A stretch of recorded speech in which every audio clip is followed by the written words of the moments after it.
बांग्लादेश में इन दिनों हालात बेहद खराब हैं। तख्ता पलट हो चुका है और हिंदू निशाने पर हैं। हिंदू मंदिरों, उनके घरों और दुकानों पर हमले हो रहे हैं। हिंदुओं को चुन चुन कर टारगेट किया जा रहा है। भारत सरकार पूरे हालात पर नजर बनाए हुए है और बांग्लादेश से अल्पसंख्यक हिंदुओं की सुरक्षा सुनिश्चित करने के लिए कहा गया है, जिसके बाद जाकर बांग्लादेश की अंतरिम सरकार और सेना जागी है।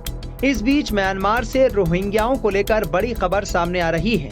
देश छोड़कर बांग्लादेश भाग रहे रोहिंग्याओं पर ड्रोन के जरिए हमला किया गया है। बताया जा रहा है कि इस हमले में 200 से ज्यादा लोगों के मारे जाने की खबर है। मीडिया रिपोर्ट्स के मुताबिक चश्मदीदों ने बताया कि लोग अपनों की तलाश के लिए लाशों के ढेर को उलटते पलटते दिखे। बताया जा रहा है कि यह हमला पड़ोसी देश बांग्लादेश से लगते बॉर्डर पर हुआ।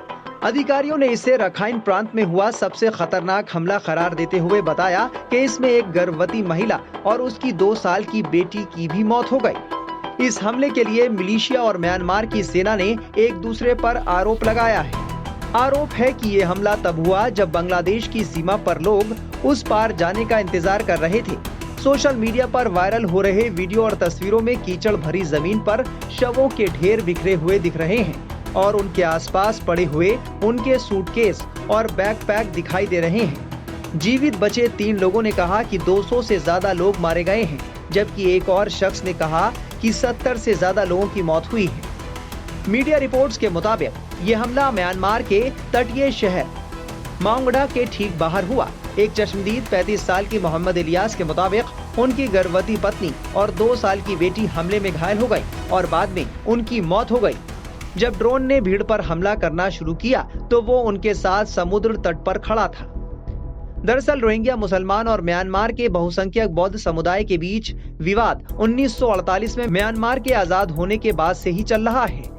बताया जा रहा है कि रखाइन राज्य में, जिसे अराकान के नाम से भी जाना जाता है, 16वीं शताब्दी से ही मुसलमान रहते हैं। ये वो दौर था जब म्यांमार में ब्रिटिश शासन था।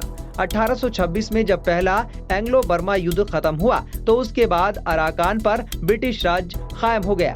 इस दौरान ब्रिटिश शासकों ने बांग्लादेश से मजदूरों को अराकान लाना शुरू किया। इस तरह म्यांमार के राखीन में बांग्लादेश से आने वालों की संख्या लगातार बढ़ती गई। बांग्लादेश से जाकर रखाइन में बसे ये वही लोग थे जिन्हें आज रोहिंग्या मुसलमानों के तौर पर जाना जाता है। रोहिंग्या की तादाद बढ़ती देख म्यांमार के जनरल विन की सरकार ने 1982 में बर्मा का राष्ट्रीय कानून लागू कर दिया था। इस कानून के तहत रोहिंग्या मुसलमानों की नागरिकता खत्म कर दी गई। तब से ये रोहिंग्या मुस्लिम कई देशों में अपने अस्तित्व की लड़ाई लड़ रहे हैं।